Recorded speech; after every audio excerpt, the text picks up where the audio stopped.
The silence in the Vertex Industries boardroom was a suffocating blanket, heavy with unspoken judgment.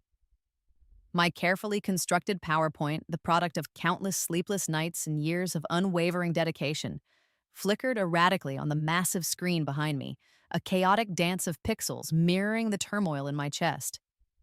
For the third time in what felt like an eternity but was probably closer to 5 excruciating minutes, the microphone had cut out, leaving my voice a pathetic, reedy thing in the cavernous space.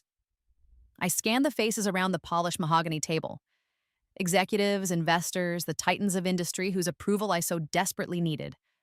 Their expressions were a polite, carefully curated blend of boredom and pity, a look I was becoming far too familiar with. This pitch, the one that was supposed to catapult my career into the stratosphere, was nosediving into a fiery wreck. My eyes, against my will, drifted towards the gleaming glass walls of the conference room. And there he was, Derek Thompson, marketing director, my ex-boyfriend, a ghost from a past I'd tried to bury. A smug, almost imperceptible smirk played on his lips as his index finger, adorned with a silver ring I'd once gifted him, hovered with feigned casualness over the sound system's main control panel. It wasn't a technical malfunction. I knew it with a certainty that chilled me to the bone. This was deliberate. This was his doing. My revolutionary green energy project, the culmination of my life's work, was being systematically, silently assassinated before it even had a chance to draw its first breath. I tried to raise my voice to project over the abysmal acoustics of the grand, impersonal room, but it was like shouting into a gale force wind. Each word felt weak, lost. Derek, seizing the opportune moment of my floundering, leaned over to the CEO, Mr. Alastair Hayes, a man whose commanding presence usually inspired respect, not the sickening wave of dread I felt now. A whispered comment, a shared glance, and then Mr. Hayes, with an air of weary resignation, nodded and conspicuously checked his diamond-studded wristwatch. The gesture was a clear, brutal dismissal. My stomach plummeted. "Perhaps, Miss Lynn," Mr. Hayes's voice resonated through the room, amplified by the now miraculously functioning microphone at his seat. "We should reschedule this. Technical difficulties, as they say, happen to the best of us." His tone was smooth, almost placid, but the underlying message was a guillotine's blade. They were dismissing me.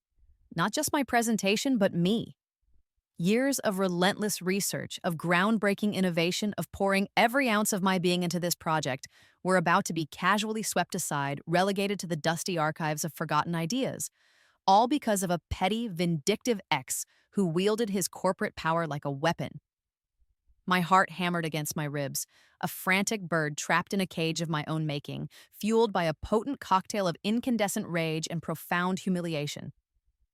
I made one last, desperate attempt to salvage the situation, to speak, to convey even a fraction of the passion and potential that lay within my research, but my voice simply didn't carry. It was a whisper lost in an amphitheater. The room began to empty, a slow, agonizing exodus of opportunity. Each departing figure felt like another nail in the coffin of my career. Derek, ever the consummate actor, approached me as I numbly began to gather my presentation materials, his face a carefully constructed mask of sympathy. "Rotten luck with the tech, May. Truly. Maybe next time, eh?" His eyes, however, held a glint of cold triumph. Before I could muster a response, before the fury and despair could coalesce into words, he leaned closer, his voice a venomous hiss, meant only for my ears. "Not that there will be a next time for this little project. The board's already greenlit my counterproposal. More robust, they felt." A counterproposal? His? The words hit me with the force of a physical blow. Numbness, cold and absolute, spread through me, starting from my fingertips and seeping into my very core. He'd not only sabotaged me, he'd stolen my thunder, my future, with something undoubtedly based on the foundational concepts I'd naively shared with him during pillow talk and late-night brainstorming sessions when I still believed in us. I gathered my scattered papers, my laptop, the physical remnants of my shattered dreams. The weight of them felt immense, crushing. As I walked out of the imposing Vertex Industries building, each step and effort, an excruciating, tearing pain erupted in my chest. So sudden, so violent, it stole my breath. The city sounds around me faded, the vibrant life of the metropolis blurring into an indistinguishable haze. My last conscious thought, as an impenetrable darkness enveloped me, was not of the failed presentation, or of Derek's cruel smirk, or even of the stolen project. It was of all the things I would never get to say, the arguments I'd never make, the innovations I'd never bring to fruition, the life I'd never get to live. It was the crushing weight of silence. A gasp tore from my throat, raw and desperate, as I jolted awake, my own bed a startling yet blessedly familiar comfort beneath me. My heart was a wild, frantic drum against my ribs, echoing the terror of my final fading moments. The ancient, rattling symphony of my window air conditioner, a sound I'd complained about endlessly, now seemed like the most beautiful music I'd ever heard. Disoriented, my mind a maelstrom of confusion and disbelief, I fumbled for my phone on the nightstand, my hand shaking so violently I almost dropped it. The screen illuminated the date, October 15th, 2023. My breath hitched. October 15th, exactly 1 year to the day before that fateful, soul-crushing presentation. My fingers, clumsy and trembling, navigated to my calendar application. There it was, an entry for today, stark and undeniable. 10 a.m., first meeting with Derek Thompson, Marketing Director, Vertex Industries. It couldn't be. It simply couldn't. I remembered dying. The searing pain, the encroaching darkness, the utter finality of it. A sudden, massive heart attack at the tragically young age of 32. My career in ruins, my spirit broken. Yet, here I was, alive, breathing. The sheets beneath my fingers were real. The scent of my lavender laundry detergent was real. The universe, in some inexplicable, impossible cosmic joke or merciful intervention, had granted me a rebirth. I was back with all my memories, all my knowledge of the future horrifyingly intact. The shower was less about cleansing my body and more about trying to wash away the clinging tendrils of disbelief. The hot water cascaded over me, but it couldn't penetrate the chill that had settled deep within my bones. Eco-innovations. I was still a mid-level project manager there. My revolutionary energy storage technology still a burgeoning concept, known only to a select few, myself included. Derek. The name was a bitter taste in my mouth. I replayed the entire sordid timeline of our relationship. The initial charm offensive, the whirlwind office romance that had felt so real, so consuming. How I, blinded by what I thought was love and shared ambition, had eagerly shared the nascent stages of my groundbreaking ideas, the very core of my energy storage technology.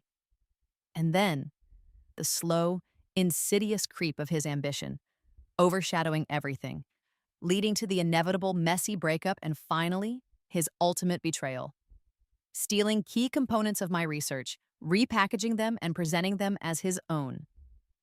I had been so naive, so tragically, stupidly trusting, completely undone by his polished charisma and ruthless drive. But not this time. Oh no. This time, the script was different. I held the ultimate advantage. The knowledge of every move he would make, every lie he would tell, every underhanded tactic he would employ. This rebirth, this impossible second chance, wasn't just about reclaiming my life. It was an opportunity to meticulously, strategically, reclaim my voice, my intellectual property, my stolen future. It was a chance to turn the tables. My phone buzzed on the bathroom counter, pulling me from my reverie. A text message. Amara, my best friend, my rock, the one person who had seen through Derek's facade from the very beginning, though I hadn't listened. Hey, good luck with the big meeting today at Vertex. Knock 'em dead. Figuratively speaking, of course. Let me know how it goes. Coffee on me after? XOXO. A small, grim smile touched my lips. Luck? Luck would have absolutely nothing to do with it this time around. This time, it would be about precision, about strategy, about making damn sure that the only thing getting knocked dead would be Derek Thompson's plans. As I dressed for work, selecting a power suit that felt more like armor, my mind raced, formulating strategies, contingency plans. The initial shock was beginning to recede, replaced by a cold, clear resolve. I knew the players, I knew the game, and this time I was determined to win. The universe had dealt me an impossible hand, and I was going to play it for all it was worth. Walking into the imposing, steel and glass edifice of Vertex Industries felt like stepping onto a familiar battlefield, but this time I was armed with more than just a well-rehearsed pitch. I carried the weight of future knowledge, a shield of forewarning. My stride was measured, my expression composed, a stark contrast to the nervous energy that had consumed me the first time I'd crossed this threshold. The meeting room itself was exactly as I remembered it, sleek, minimalist, and radiating an aura of corporate power designed to intimidate and overwhelm. It had worked the first time, not today. When Derek Thompson walked in, punctual to the minute, my stomach clenched involuntarily, a visceral reaction to the man who had single-handedly orchestrated my professional demise and broken my heart. Even as the memory of his betrayal burned fresh, a detached part of my brain registered almost clinically how striking he was in his impeccably tailored charcoal suit, his dark hair perfectly coiffed, that calculated, easy smile already in place. He exuded an air of effortless confidence that I now knew was a meticulously crafted illusion. "Miss Lynn, a pleasure," he said, his voice smooth as silk, extending a hand that I remembered holding with affection, now viewed with suspicion. "I've heard some very impressive things buzzing about Eco Innovation's advanced battery technology. Your reputation precedes you." The first time we had this exact exchange, I had been a flustered, eager-to-please project manager, practically vibrating with the desire to impress him, to validate the whispers he'd supposedly heard. I'd probably blushed. This time, I was a different woman. I met his gaze directly, my own expression carefully neutral, allowing just a hint of professional warmth to surface, but nothing more. My handshake was firm, brief, and businesslike. "Thank you for taking the meeting, Mr. Thompson," I replied, my voice even and devoid of the tremor that had plagued me a year from this very day on that doomed stage. "I appreciate you making the time. However, I should clarify up front. We're not actually here today to discuss our battery technology in any specific detail. That project is still in a crucial phase of development and is, as you can understand, strictly confidential at this stage. My purpose today is to explore potential marketing partnerships for our existing, market-ready product line. We believe there could be some interesting synergies." I watched with a grim sort of satisfaction, the brief, almost imperceptible flash of disappointment, or perhaps frustration, that flickered in his eyes before his polished smile snapped back into place. Good. He had been expecting a naive engineer, starstruck and ready to spill her secrets. He was already off balance. I knew his game now, his modus operandi of charming proprietary information out of unsuspecting innovators. Throughout the meticulously planned hour-long meeting, I became the conductor of the conversation. I carefully, artfully steered the discussion away from the sensitive core of my energy storage research, parrying his subtle and not-so-subtle attempts to glean information with vague but plausible-sounding corporate speak. Instead, I turned the tables, using the meeting as an intelligence-gathering mission of my own. I probed Vertex's upcoming projects, their strategic goals, their pain points. In my previous life, blinded by infatuation and ambition, I had missed so many crucial clues, so many telltale signs of the company's desperate, almost frantic need for exactly the kind of disruptive innovation I was on the cusp of perfecting. This time, armed with hindsight, I picked up on every nuance, every veiled admission, every carefully worded hint. The pieces of the puzzle were falling into place, forming a clearer picture of Vertex's vulnerabilities. As we were wrapping up, just as I knew he would, Derek leaned back in his chair, adopting a more relaxed, almost conspiratorial posture. "This has been very enlightening, Miss Lynn. More so than I anticipated. How about we continue this conversation over drinks sometime soon? Perhaps in a more relaxed setting. I know a great little wine bar downtown." The invitation, the exact same one he'd extended before, hung in the air. The first time, I had accepted with an alacrity that now made me cringe. This time, I offered a polite, professional smile. "That's a kind offer, Mr. Thompson, but I have another pressing commitment this evening. I do appreciate the thought, however. Perhaps another time, strictly professional, of course, when our schedules align." I made sure to emphasize the strictly professional, leaving no room for misinterpretation. As I rose and gathered my meticulously organized briefcase, I felt his eyes on my back, a mixture of curiosity and, I hoped, a dawning awareness that I was not the easy mark he had anticipated. I had just deliberately, consciously, changed the first domino in the long, complex sequence of events that had led to my downfall. And as I walked out of that room, leaving him with a polite nod, I could almost feel the subtle, seismic shifts in the timeline. The future was no longer a fixed point. It was becoming a landscape of possibilities, and I was the one drawing the map.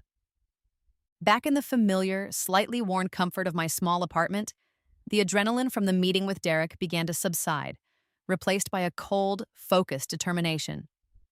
The first hurdle had been cleared, but this was a marathon, not a sprint. I pulled out a large sketch pad and a set of colored pens, transforming my tiny living room into a makeshift war room.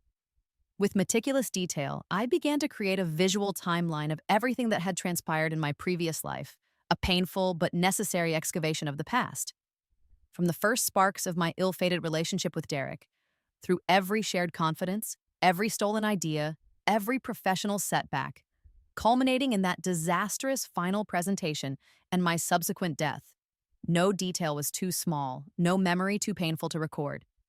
I marked crucial decision points in red moments where things had gone catastrophically wrong, where my naivety or inaction had paved the way for Derek's machinations. Then, in green, I highlighted potential leverage points, junctures where a different choice, a proactive step, could alter the trajectory. The most glaring omission from my previous strategy, the one that screamed at me from the timeline, was the lack of formal protection for my intellectual property. I had been so focused on the science, on the innovation itself, that I had neglected the crucial business and legal safeguards. That had to change, immediately. The next morning at Eco Innovations, I was a woman on a mission. I bypassed the usual bureaucratic channels and scheduled a direct meeting with my supervisor, Dr. Chen, a brilliant but cautious man who respected my work but often seemed overwhelmed by the corporate tape. Dr. Chen, I began, laying out my case with a clarity and conviction I hadn't possessed before. I'd like to initiate the process of filing comprehensive patents on several key aspects of the energy storage technology.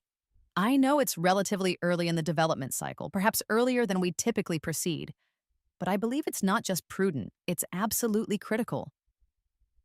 Dr. Chen peered at me over the rim of his glasses, his expression a mixture of surprise and skepticism. Patents? Now, May? That's a significant expense, you know. The company usually waits until we have a more finalized prototype, something closer to market readiness. I understand the standard procedure, Dr. Chen. I interjected gently but firmly. But I strongly believe this situation warrants an exception. The core technology is rapidly solidifying, and it's too valuable, too potentially disruptive, to risk any form of unauthorized appropriation or premature exposure. To bolster my argument, I presented him with a detailed analysis I had prepared overnight, a forecast of potential market impact, a summary of competitor activity, information gleaned not just from public sources, but from the subtle cues I'd picked up at Vertex, and a projection of the technology's strategic importance to eco-innovations. This wasn't just an engineer's enthusiasm. This was a calculated business case, armed with the kind of foresight only I possessed. Reluctantly, swayed by the thoroughness of my presentation, and perhaps by the uncharacteristic intensity in my demeanor, Dr. Chen agreed to escalate the request. All right, May, you make a compelling argument. I'll speak to legal. Prepare the necessary documentation. His consent set in motion the very legal protection my work had so desperately needed, yet never received in my previous life. It was a small victory, but a significant one. That evening, as if on cue, my personal phone buzzed with an incoming text message. It was Derek. Still thinking about our meeting, disappointed about the rain check for drinks? How about dinner Friday? My treat. I stared at the screen, the glowing words a stark reminder of the dangerous game I was now playing.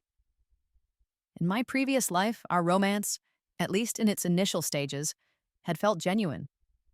There had been laughter, shared dreams, a connection I had believed was real before ambition and deceit had irrevocably poisoned it. I had genuinely loved him, and that very vulnerability, that openness, had been my ultimate downfall. This time, my feelings were a tangled knot of remembered pain, residual affection, as much as I hated to admit it, and a cold, calculating need to keep him within arm's reach. After careful consideration, weighing the risks and potential benefits, I typed out my reply. Friday works for me. 7 p.m. at Castellano's sound good. I deliberately chose Castellano's, a popular, somewhat noisy Italian restaurant in the heart of the business district. It wasn't the intimate, dimly lit wine bar he had originally suggested and would likely propose again. Castellano's was public, bustling, a place where we'd likely be seen by other industry professionals. It served my purpose perfectly: keep him close enough to monitor his actions, to feed him carefully curated misinformation if necessary, while simultaneously protecting myself from the emotional entanglement that had previously blinded me and creating a buffer against any overt attempts at corporate espionage in a too private setting. As I set down my phone, a shiver traced its way down my spine. The timeline was already diverging, subtly but surely, from its original course. I couldn't predict every ripple effect, every unforeseen consequence of my interventions.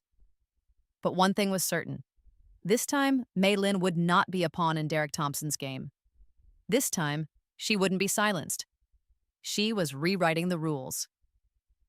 Dinner with Derek at Castellano's played out less like a date and more like a high-stakes chess match. Each word, each gesture, a carefully considered move. He was, as always, undeniably charming, his attention flattering, his smile disarming. He asked probing, insightful questions about my work at Eco Innovations, questions that, in my previous life, I would have answered with unguarded enthusiasm. This time, I carefully deflected, offering vague generalities, expertly redirecting the conversation back to him, to Vertex's projects, to industry trends, anything but the specifics of my energy storage technology. It was a disturbing experience, realizing how easily, how quickly, I could still be drawn in by his charisma, even with the full, bitter knowledge of his future betrayal. His magnetism hadn't diminished, only my perception of it had sharpened.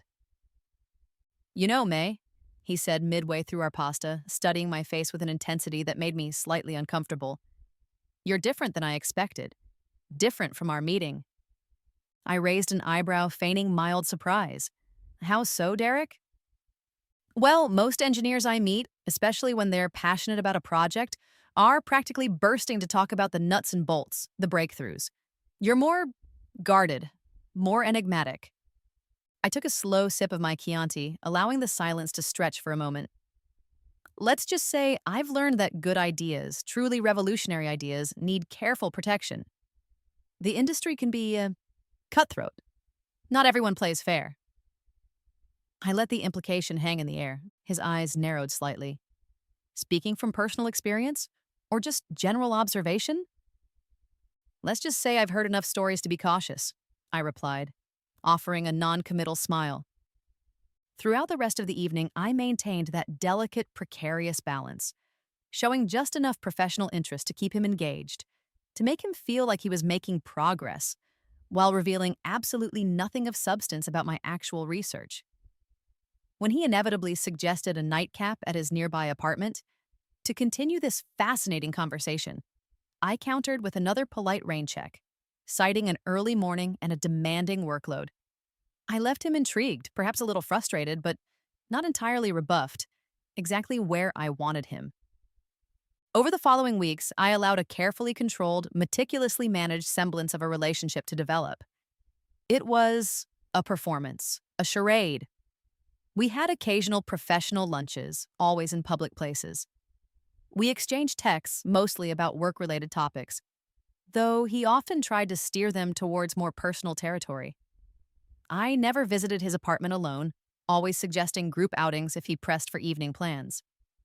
I never brought work documents home if I knew there was even a remote chance he might be there. And, most importantly, I began to create a series of false leads, carefully constructed breadcrumbs of misinformation about the direction of my research. Plausible but ultimately dead-end pathways that I strategically, accidentally, let slip during our conversations. Meanwhile, back at Eco Innovations, I was a whirlwind of focused activity. I accelerated my project timeline with a relentless intensity, working late into the nights and through most weekends. In my previous life, perfecting the core technology had taken another agonizing 8 months of trial and error. With my foreknowledge, I could sidestep the blind alleys, the failed experiments, the costly delays.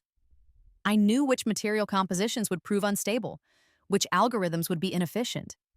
It was like having the answer key to the most complex exam of my life. About 3 months into this dangerous, emotionally taxing dance, the inevitable happened.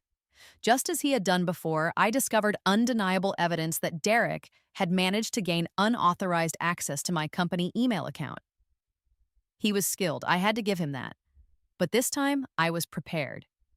The specific project files he managed to view, the ones he undoubtedly thought were a goldmine, contained the deliberately misleading information I had so carefully planted: schematics with subtle but critical flaws, progress reports that exaggerated minor setbacks, and downplayed genuine breakthroughs in tangential, ultimately unimportant areas. A few days later, during one of our carefully orchestrated chance encounters at an industry networking event, he casually mentioned some of the very concepts from those compromised files, attempting to impress me with his independent insights into similar technological challenges. He was trying to gauge my reaction, to see if I'd confirm his stolen discoveries. I listened with feigned admiration, smiled brightly, and congratulated him on his remarkable foresight and creativity. Inside, a cold knot of satisfaction tightened. He was taking the bait. That night, alone in my apartment, the weight of the double game settled heavily on me. The tactical victory felt hollow, overshadowed by the constant emotional strain. I was walking a tightrope, and the fall would be devastating. I picked up my phone and sent a text to Amara. Urgently need girl time this weekend. Overdosing on Derek drama. SOS. Amara's reply was instantaneous. Finally! I've been telling you for weeks that guy is a walking red flag with a fancy suit. His reputation with women in this industry is not good, May. Saturday brunch, my place. Mimosas and a full debrief. I want all the details, and then we burn a Derek effigy. Kidding. Mostly. I stared at the text, a wave of guilt washing over me. In my previous life, I had dismissed Amara's astute warnings about Derek, blinded by my own infatuation. I had pushed away her concerns, assuring her she just didn't understand him. This time, I wouldn't make the same mistake. Her friendship, her intuition, was an asset I couldn't afford to ignore. This time, I would listen. Despite all my elaborate precautions, all my carefully laid plans, the relentless current of history began to pull events into a chillingly familiar pattern. 6 months into our meticulously managed relationship, I noticed Derek becoming distant, his calls less frequent, his texts more perfunctory. It was the same subtle shift, the same cooling of attention that had preceded his betrayal in my previous life. I knew what was coming. In that other timeline, this was the precise moment he had begun his clandestine meetings with Vertex's research and development team, secretly working to develop a competing product based on the ideas he had gleaned from me. The game was entering its next, more dangerous phase. Rather than confronting him directly, as I had done in my past life, a move that had only resulted in a messy, acrimonious breakup and his accelerated efforts to steal and discredit my work, I chose a different path. I feigned ignorance. I pretended not to notice the growing chasm between us. Instead, I focused on setting my own trap, a more sophisticated one this time. The opportunity presented itself during a carefully orchestrated dinner at my apartment, one of the very few times I'd allowed him into my personal space, and only because I needed this specific scenario to play out. Knowing he was due to arrive slightly before me, due to a last-minute work call I had to take from the lobby, I accidentally left my personal tablet unlocked on the coffee table. On the screen, easily accessible, were a new set of schematics. Convincing at first glance, detailed even, but containing a fundamental, well-hidden flaw in the core energy distribution matrix. It was the kind of critical error that wouldn't be immediately obvious to someone without my specific, deep-level expertise in that particular aspect of the technology, but it would inevitably lead to catastrophic system failure under sustained operational stress. It would doom any product developed from those plans. When I returned from my supposed call a few minutes later, feigning apologies for the delay, I caught the barest flicker of movement as he hastily returned the tablet to its exact original position on the coffee table, his expression a little too nonchalant. Bingo, he'd taken the bait. I pretended not to have seen a thing, launching into casual chatter about potential weekend plans, about a new restaurant Amara had recommended. He played along, but I could see a new, calculating gleam in his eyes. 2 weeks later, the next anticipated domino fell. Derek was a no-show for a dinner date we had scheduled at a neutral restaurant. His text message arrived a full hour after he was due. "So sorry, May. Got completely swamped at work. Major deadline. Rain check?" It was almost word for word the same excuse he'd used before. The déjà vu was unnerving, yet validating. This time, however, I was not just emotionally prepared, I was technologically prepared. Months ago, anticipating this exact scenario, I had discreetly installed a sophisticated tracking application on my own phone, one that through a complex and slightly ethically dubious, I had to admit, workaround involving publicly available network data, could alert me if Derek's company-issued access badge was used to enter specific high-security zones within the Vertex Industries building. That evening, as I read his flimsy excuse, my phone buzzed with a different kind of notification. Derek Thompson had accessed the secure R&D wing, a department he, as marketing director, had absolutely no legitimate business reason to be in, especially after hours. I typed back a breezy reply to his text. "No problem at all, Derek. Work comes first. I totally get it. Hope everything's okay with the deadline." Then, I immediately dialed Amara. "Okay, Amara, I need that favor we talked about. Remember your cousin Liam, the one who works in corporate security over at Vertex? I need to know, if possible, who specifically Derek Thompson met with tonight in the R&D wing, and for how long." "Well, well, well," Amara's voice came through the speaker, laced with a mixture of concern and "I told you so" satisfaction. "Finally ready to admit that Mr. Smooth Operator is officially Mr. Sketchy McSketcherson?" "Oh, I've known he was sketchy for a long, long time, Amara," I said, a grim smile playing on my lips. "I just needed irrefutable proof of this particular sketchiness. It's all part of the plan." The next day, Amara, true to her word, and Liam's willingness to bend a few rules for a cousin in need, confirmed what I already knew deep down. Derek had spent nearly 3 hours in a closed-door meeting with Dr. Eris Thorne, Vertex's enigmatic head of R&D, and two of their most senior lead engineers specializing in energy systems. The betrayal was happening precisely on schedule despite all my strategic countermeasures. That night, I stood before my bathroom mirror, staring at my own reflection. The woman looking back was tired, the strain of the past few months etched around her eyes, but her gaze was resolute, unyielding. "You knew this was going to happen," I whispered to my reflection, the words a stark affirmation. "You just needed to control how it happened. You needed him to steal the wrong thing." Because this time, Derek's betrayal wasn't the tragic end of Mei Lin's story.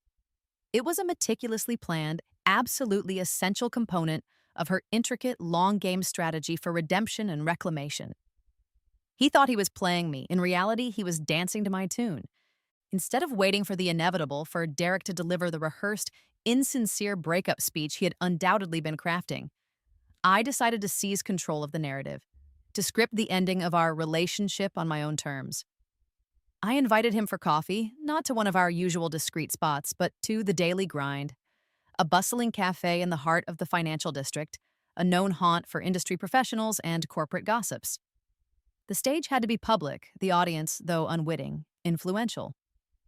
He arrived looking slightly surprised by my choice of venue, perhaps expecting a more private, intimate setting for whatever he thought this meeting was about. I kept my demeanor calm, professional, almost detached. After the perfunctory exchange of pleasantries and the arrival of our coffees, I didn't beat around the bush. "Derek," I began, my voice clear and carrying just enough for the occupants of the nearby tables to overhear if they chose to listen.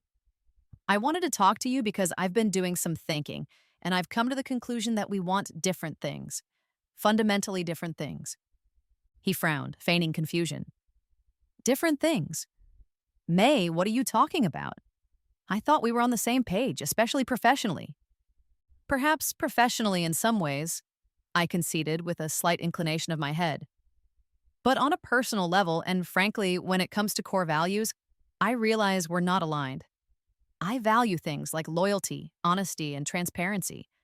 Those are non-negotiable for me in both business and personal relationships. The words hung in the air, laden with unspoken accusations.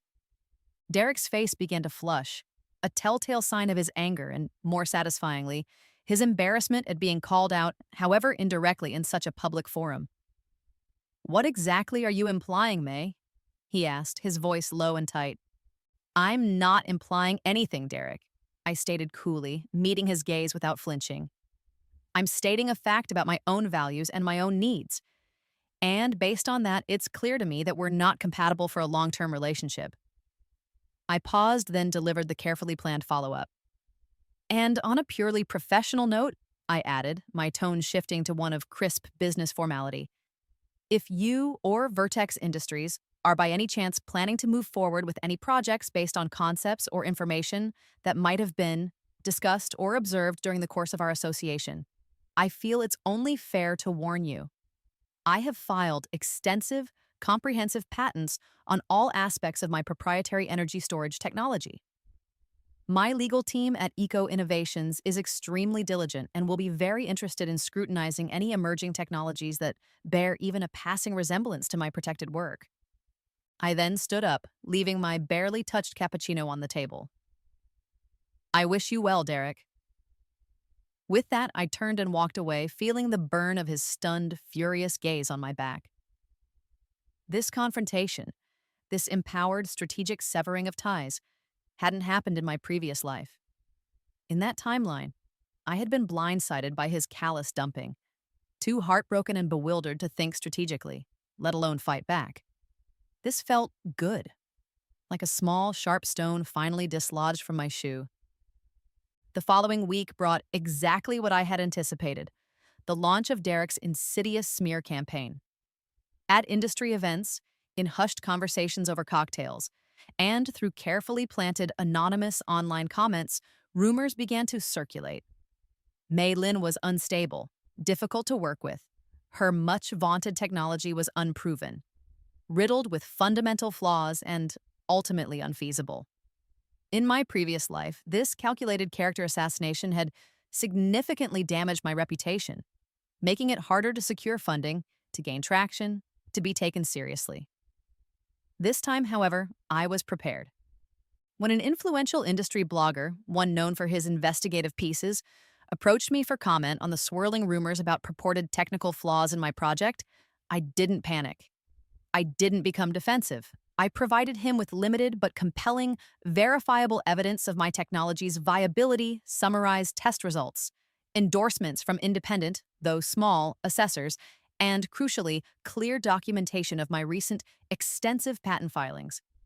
It was all carefully selected to showcase my competence and the robustness of my work without revealing any critical proprietary details.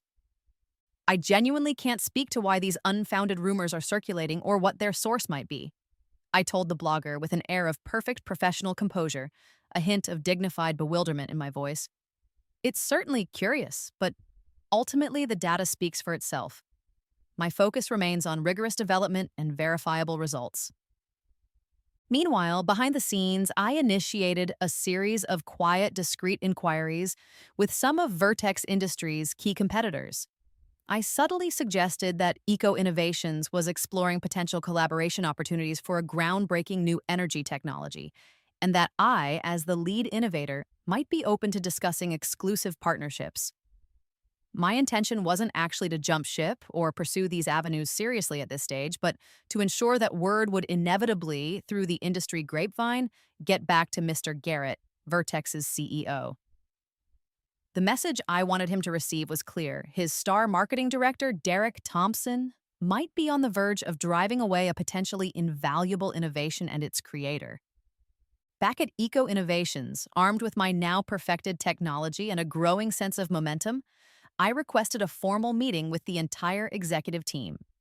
I presented a comprehensive, aggressive commercialization strategy for my energy storage system, complete with detailed market projections, potential manufacturing partners, and a list of proposed strategic alliances. Conspicuously absent from that list of potential primary partners was Vertex Industries. When one of the VPs inevitably asked about the omission, given Vertex's market dominance, I chose my words carefully. While Vertex is undoubtedly a major player, I explained, I have some reservations regarding their internal security protocols and their historical handling of proprietary information from external innovators. At this stage, I believe focusing on partners with a stronger, verifiable track record in protecting intellectual property would be more prudent for eco-innovations. As I left the meeting, having secured the board's enthusiastic approval to advance my project independently and to explore the alternative partnerships I'd proposed, my phone buzzed with a news alert. My heart gave a little leap. Vertex Industries had just issued a major press release, formally announcing the accelerated development of a revolutionary new energy storage technology. And featured prominently in the release, lauded as the visionary behind this breakthrough, was none other than marketing director Derek Thompson. A slow, satisfied smile spread across my face. Everything, every calculated move, every carefully planted seed was proceeding exactly as I needed it to. The trap was set. Now, all I had to do was wait for him to walk into it. Over the next 3 critical months, I maintained a watchful distance, an observer from the wings as Vertex Industries, fueled by Derek's ambition and the company's desperation for a market win, rushed his stolen, flawed version of my technology towards a high-profile production launch. The industry buzz, carefully orchestrated by Derek's marketing machine, grew to a fever pitch. Glossy articles appeared in trade magazines, analysts issued speculative, glowing reports, and Vertex's stock price saw a modest uptick in anticipation of this revolutionary product that will change the face of green energy storage forever. Derek was positioned as the charismatic boy genius, the innovative mind behind this supposed breakthrough. Promotional materials were everywhere, featuring his airbrushed, smiling face, alongside impressive-sounding but ultimately superficial technical jargon. In my previous life, this exact period had been one of profound devastation for me. I had watched, helpless and heartbroken, as the technology I had poured my soul into was paraded before the world under another's name, while my own attempts to bring my superior functional version to light were stymied by Vertex's massive resources and Derek's relentless smear campaign. I had felt invisible, robbed, and utterly defeated. This time, however, there was no despair, only a cold, patient anticipation. I knew what was coming next. I had engineered it. Just as before, Vertex announced a major, invitation-only industry demonstration of their new technology. It was to be a grand affair, held at a state-of-the-art convention center, with key industry leaders, potential investors, and influential media outlets in attendance. Derek, naturally, was slated to be the keynote speaker, the star of the show, basking in the glow of what he believed was his imminent triumph. On the day of the demonstration, I didn't need to be there in person. I watched the live stream from the relative anonymity of my office at Eco Innovations. A small group of my curious colleagues gathered around my monitor. The presentation began smoothly enough. Derek, looking polished and confident in a new designer suit, strode onto the stage to enthusiastic applause. He spoke eloquently, passionately about the technology's potential impact on renewable energy adoption, about Vertex's commitment to a greener future. He was a masterful salesman, I had to give him that. Then came the moment of truth, the actual live demonstration of the flagship energy storage unit, and then, exactly as I had anticipated, precisely as the flawed schematics he had stolen dictated it would, it failed. Not just failed, but failed spectacularly. The large, sleekly designed storage unit, prominently displayed on stage, began to emit a strange, high-pitched whine within minutes of activation. Lights on its control panel flickered erratically. Then, a thin plume of acrid, bluish smoke curled upwards, followed by another, thicker one. Emergency override alarms began to blare throughout the auditorium. On the live stream, I could see the looks of confusion on the faces in the audience quickly turning to alarm. Derek's confident expression faltered, replaced by a mask of dawning horror. The embarrassed Vertex technical team, clearly unprepared for such a catastrophic public malfunction, hurriedly ended the live stream as panicked-looking technicians rushed onto the stage with fire extinguishers. The fallout was immediate and brutal. Industry publications, which had been so quick to heap praise on Vertex's anticipated breakthrough, were now merciless in their condemnation. "Vertex's green energy revolution goes up in smoke," blared one headline. "Thompson's technology troubles, all hype, no substance," declared another, accompanied by an unflattering photo of Derek looking bewildered on stage amidst the chaos. Vertex's stock took an immediate sharp nosedive. That evening, my personal phone lit up with an incoming text message from a furious, humiliated Derek. You knew this would happen. This was your design, your flaw. You set me up, you bitch." I read the message, a flicker of grim satisfaction passing through me, and then calmly deleted it without responding. There was no need to engage. The flaws in the design he had so eagerly stolen were subtle, deeply embedded, the kind that would only manifest under specific, sustained load conditions. Conditions that a rushed, superficial testing protocol would likely miss. No one at Vertex, in their haste to beat competitors to market and to validate Derek's and their own hype, had taken the time to thoroughly test the technology under rigorous, real-world scenarios. It was exactly the kind of corner-cutting, the hubris-driven oversight I had predicted and counted on. He had, in essence, sabotaged himself with my carefully provided rope. The very next day, I received a summons to Dr. Chen's office. He was looking at me with a new, unreadable expression as I entered. "An interesting development yesterday at the Vertex demonstration, May," he said, his voice carefully neutral as he studied my face. "Their technology, from what little was shown before the incident, it looked remarkably similar to some of your early prototypes. The ones from about, 8 or 9 months ago?" "Yes, Dr. Chen," I replied calmly, meeting his gaze directly. "The ones with the significant thermal regulation flaws? The flaws I identified and corrected over 6 months ago in my current iteration. I noticed the similarities too. It was unfortunate for them." A hint of a smile, quickly suppressed, crossed Dr. Chen's face. He leaned back in his chair. "I believe I may have underestimated you, Mei-Lin. You've been playing a much longer, much more intricate game than any of us realized. You've been 3, perhaps even 4 steps ahead this entire time, haven't you?" I offered a small, non-committal shrug. "I simply took prudent steps to protect my work and the interests of eco-innovations, Dr. Chen, as any responsible lead engineer would when faced with potential intellectual property risks." As I left his office, a new email notification popped up on my phone, this one making my pulse quicken for an entirely different reason.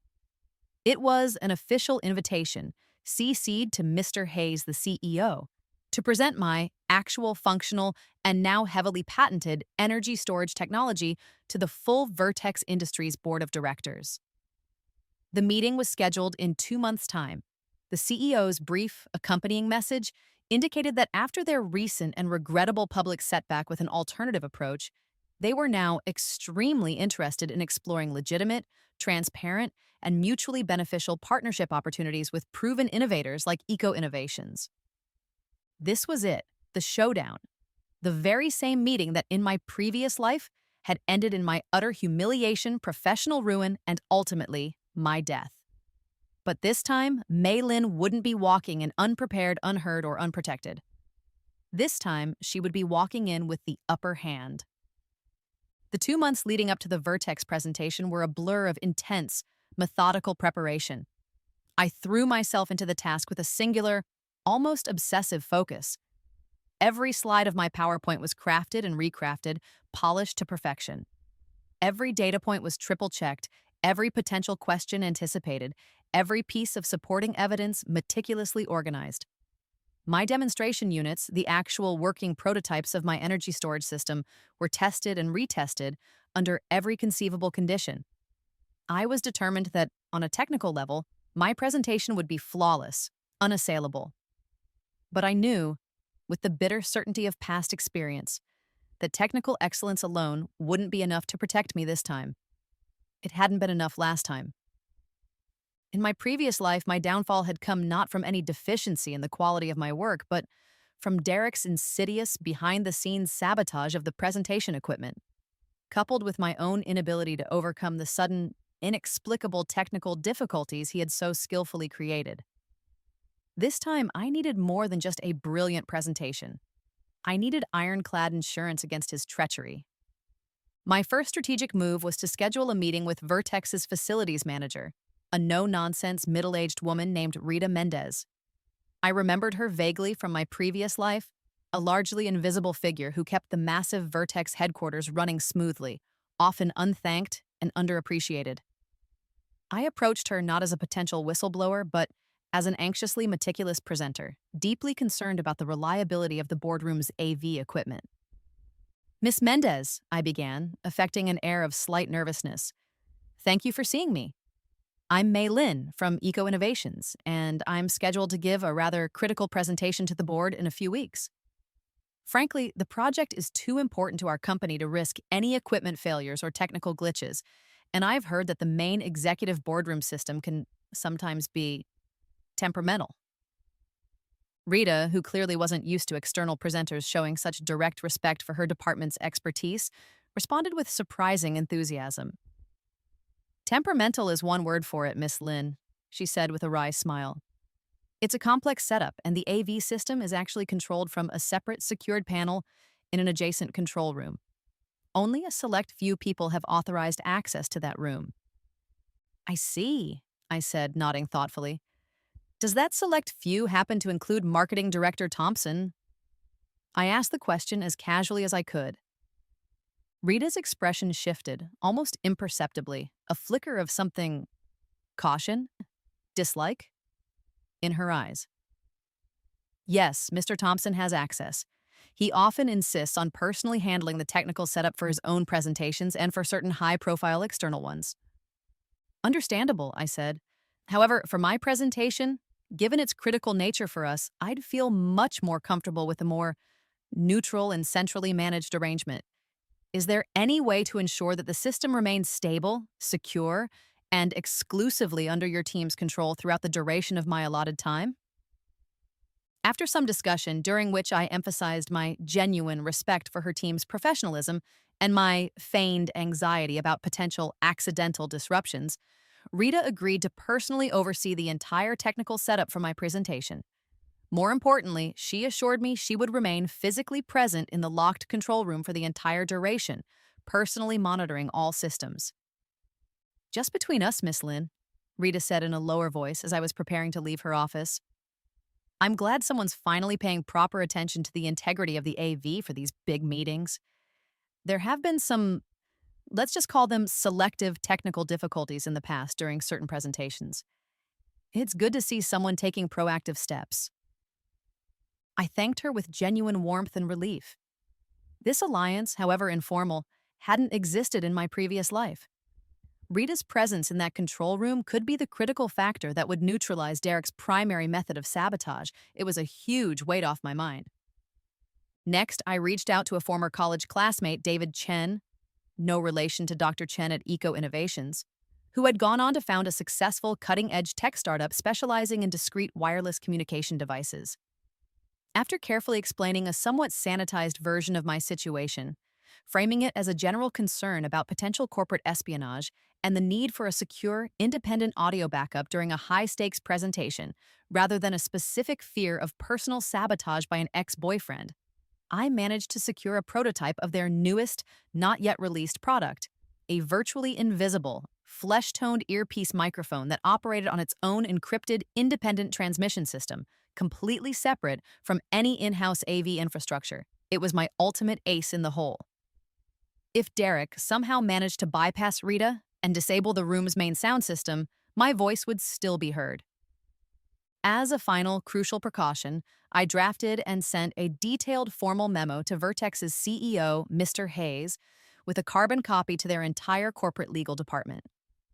The memo meticulously outlined the key patented innovations within my technology, referenced the specific patent numbers already granted and respectfully but firmly requested that all Vertex personnel attending my presentation be required to sign updated, project-specific written confidentiality and non-disclosure agreements beforehand.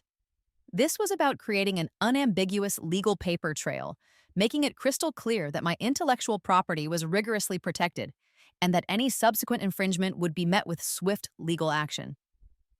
The night before the presentation, as I was going over my notes one last time, my burner phone, a cheap, untraceable prepaid device I'd acquired specifically for any potentially compromised communications, rang with a call from an unknown blocked number. My stomach tightened. It had to be him. "Hello?" I answered, keeping my voice neutral. "May, it's Derek." His voice was slightly slurred, a dangerous edge to it. He sounded like he'd been drinking. "Whatever little stunt you're planning for tomorrow, whatever game you think you're playing, it won't work, you hear me? The board trusts me. They listen to me. Not some bitter external engineer with a vendetta and a half-baked project." "Is that really what you think this is about, Derek? A grudge?" I asked, my voice colder than I intended. "Oh, I know you sabotaged my prototype demonstration," he spat, his voice rising. "You fed me flawed designs. Do you have any idea how much that little trick cost this company? How much it cost me personally?" My grip tightened on the burner phone until my knuckles were white. The audacity, the sheer unmitigated gall of the man was breathtaking. "You knowingly stole incomplete, unverified work and recklessly presented it to the world as your own validated breakthrough, Derek. The consequences of that arrogant, fraudulent decision are entirely yours to bear, not mine." There was a brief, seething silence on the other end of the line. Then, "You'll regret this, May. You'll regret ever crossing me." He hung up abruptly. I stared at the cheap plastic phone in my hand, my heart racing with a potent mixture of residual fear and steely determination. In my previous life, I never made it to this kind of direct, preemptive confrontation. I had been too broken, too defeated. Tomorrow was no longer just a presentation. It was a reckoning. And it would be played out on entirely new, uncharted territory. This time, I was ready for him. I arrived at the formidable Vertex Industries headquarters a full 2 hours before the scheduled presentation time, a deliberate strategy to allow ample opportunity for meticulous setup and to project an image of calm, unshakable preparedness. I was dressed impeccably in a tailored dark navy blue suit, a color chosen for its association with authority and professionalism, and a crisp white silk blouse. The nearly invisible microphone technology from David's company was discreetly in place, its tiny earpiece nestled securely, virtually undetectable unless someone was specifically and closely looking for it. My hair was styled to subtly conceal it further. My first stop was a prearranged check-in with Rita Mendez in the AV control room. She greeted me with a reassuring nod and confirmed that the entire boardroom AV system had been thoroughly tested, secured, and was operating perfectly. "And as promised, Miss Lynn," Rita told me, tapping a newly installed high-security lock on the control room door with a meaningful look. "This room will be locked from the inside for the duration of your presentation. Only I will have access. No unexpected visitors, no last-minute adjustments by anyone else." Her quiet solidarity was a balm to my nerves.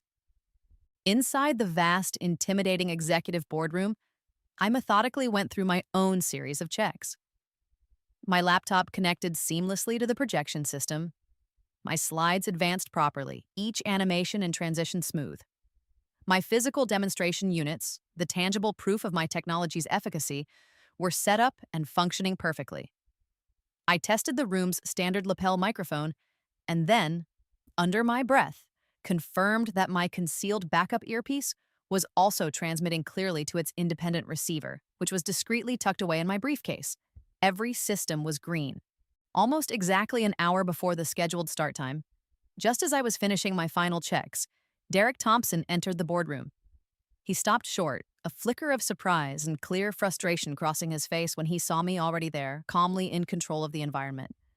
He had likely planned to arrive early himself, perhaps to subtly tamper with the equipment, or to try and unsettle me. "May, you're exceptionally early," he said, his tone attempting casualness, but laced with an undercurrent of annoyance. Just being thorough, Derek, I replied calmly, without looking up from adjusting one of my demo units. It's an important presentation, after all.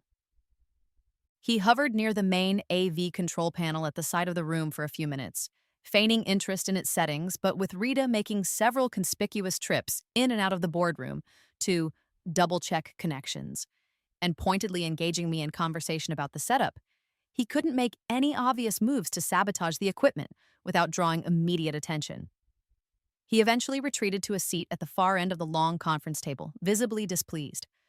As the board members and other senior executives began to file into the room, taking their assigned seats, I made a point of observing the subtle power dynamics, the unspoken hierarchies playing out in their seating arrangements and their hushed pre-meeting conversations.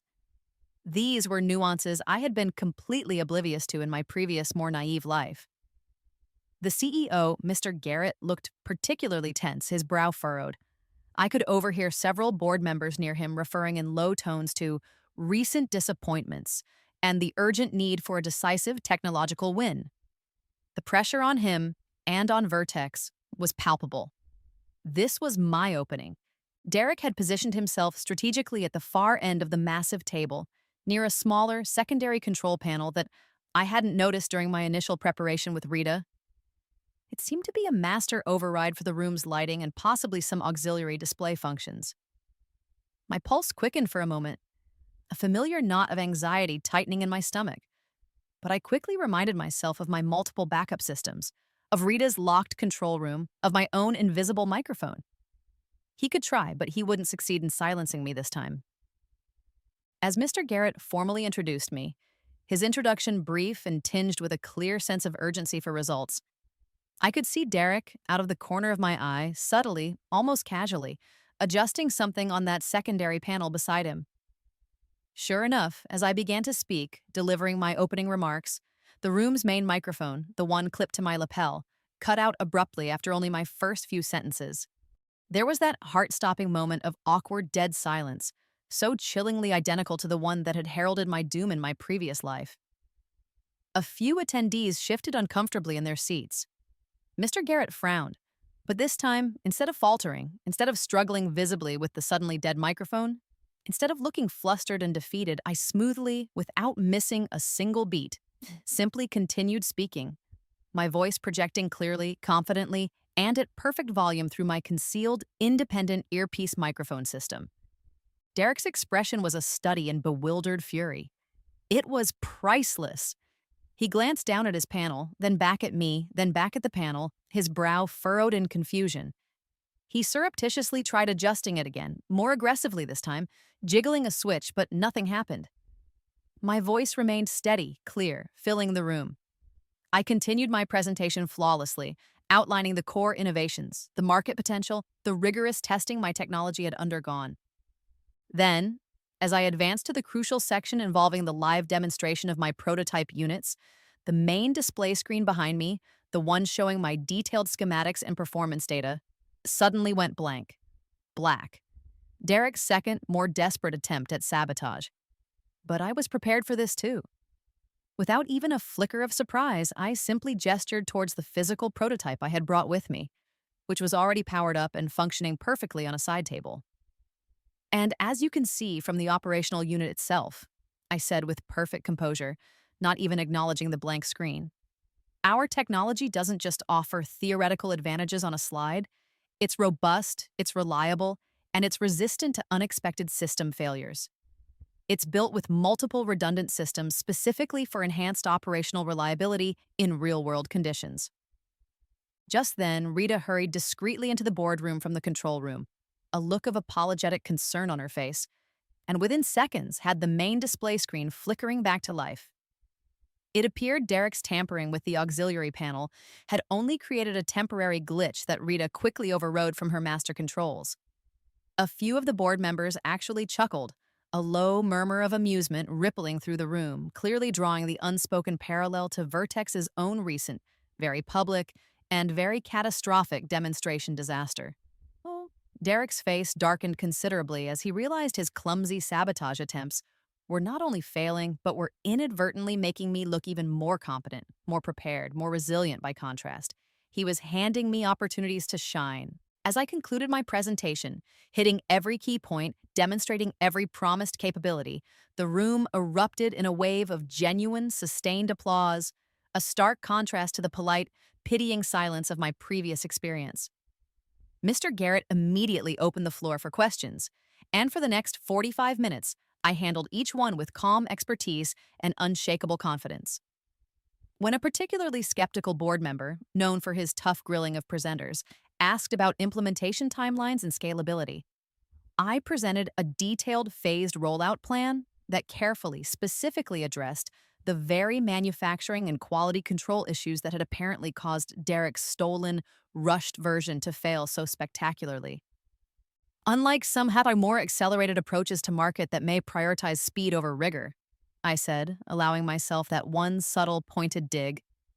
Our development philosophy at Eco Innovations has been to thoroughly test and validate each component, each system, under stringent real-world conditions before even considering commercial deployment. Reliability and safety are paramount. As the Quanda session concluded and the meeting was formally adjourned, Mr. Garrett immediately approached me, his earlier tension replaced by a look of keen interest. He asked me to stay behind for a few minutes, along with a select group of key executives and technical leads. Derek Thompson, notably, was not invited to remain. He lingered by the doorway for a moment, his expression a thunderous mixture of impotent rage and sheer disbelief, before finally turning and striding away. "Miss Lynn," Mr. Garrett said. Once the room had cleared of the other board members, his tone now one of sincere respect. "That was exceptionally impressive. I believe we have a very significant and very urgent opportunity for collaboration here. Your technology, your entire approach, frankly, addresses several critical gaps in our current renewable energy strategy, gaps that have recently become painfully apparent." As they began to discuss potential next steps, outlining frameworks for partnership and due diligence, I noticed Derek lurking just outside the floor-to-ceiling glass walls of the conference room, watching us, his face a mask of unconcealed fury.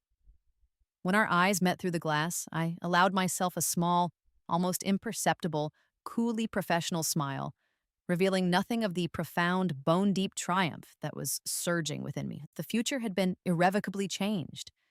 In this timeline, Mei Lin would not be silenced, her ideas would not be stolen, and she would most certainly not die unrecognized, unheard, and defeated. She had just rewritten her destiny. 3 months later, I stood on a different stage, a much larger and far more prestigious one, bathed in the bright lights of the National Renewable Energy Conference. My partnership with Vertex Industries had been formalized, negotiated on terms that were highly favorable to Eco Innovations and, more importantly, to me as the lead innovator.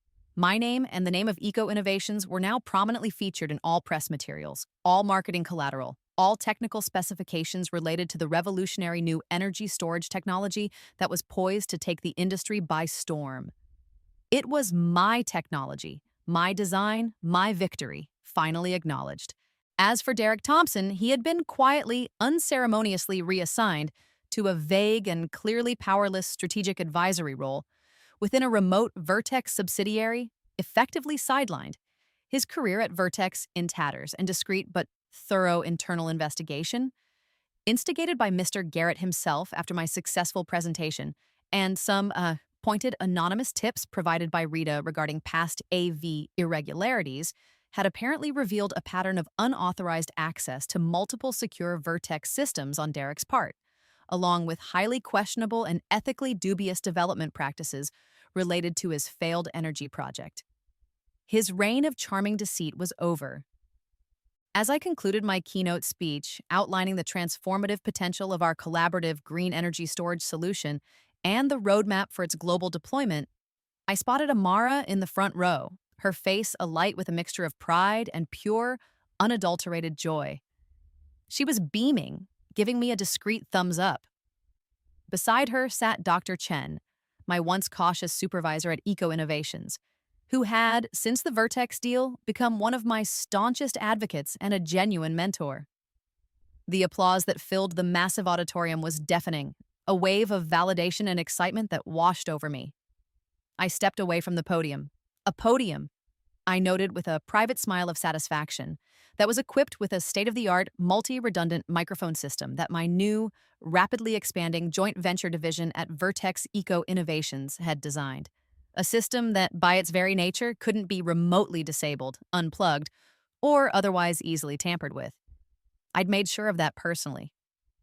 At the bustling networking reception that followed, Rita Mendez, looking smart and confident, approached me with a flute of champagne in her hand. "Congratulations, May," she said, her smile genuine.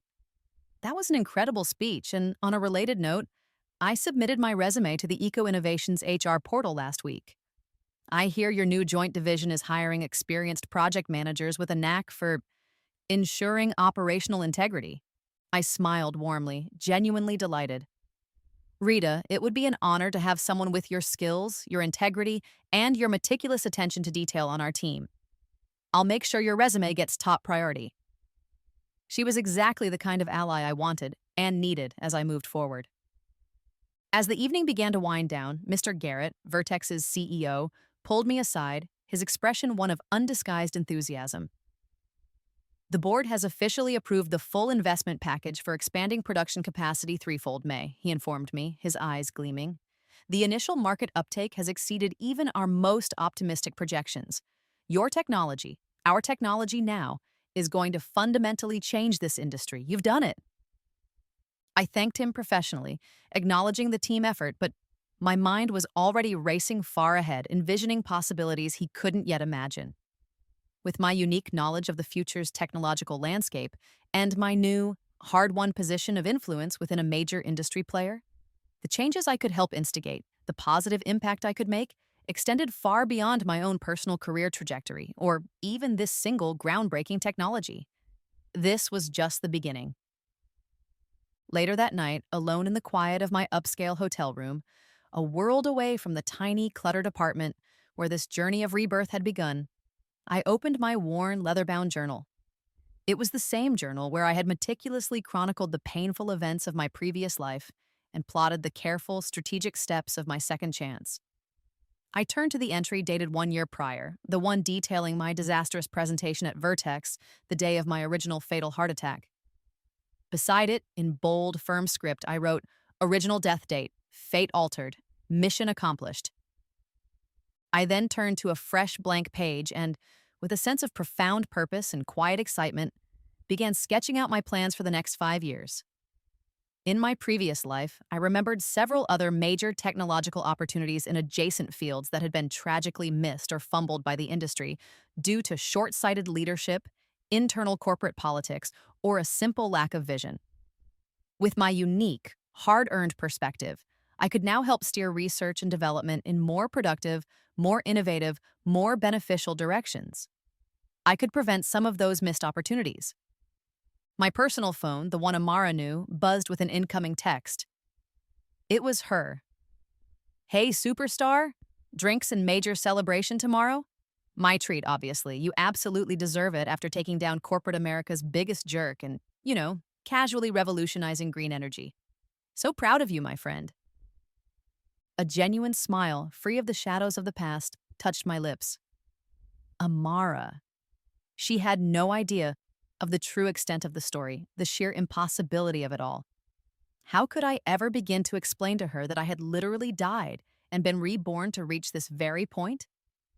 That every single careful step, every calculated risk, every sleepless night over the past year had been part of an intricate, desperate plan to rewrite a future that only I had seen, a future I had been condemned to?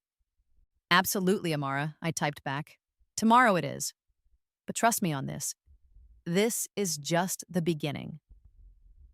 I set down my phone and walked over to the large window, looking out at the glittering panorama of the city lights spreading out below me like a carpet of fallen stars. I thought about the strange, surreal, and ultimately empowering journey that had brought me to this moment. My rebirth had, on the surface, given me the chance to reclaim my voice, my work, my life. But the real gift, the profound, unexpected blessing, was the perspective it had granted me. The ability to see beyond personal vindication, beyond individual success, towards much larger, more meaningful possibilities for positive change. This time around, nobody would silence Mei Lin. She had bought the microphone they couldn't unplug, both metaphorically and now, quite literally. And her voice, clear and strong, was finally going to be heard across the world. And she had so much more to say.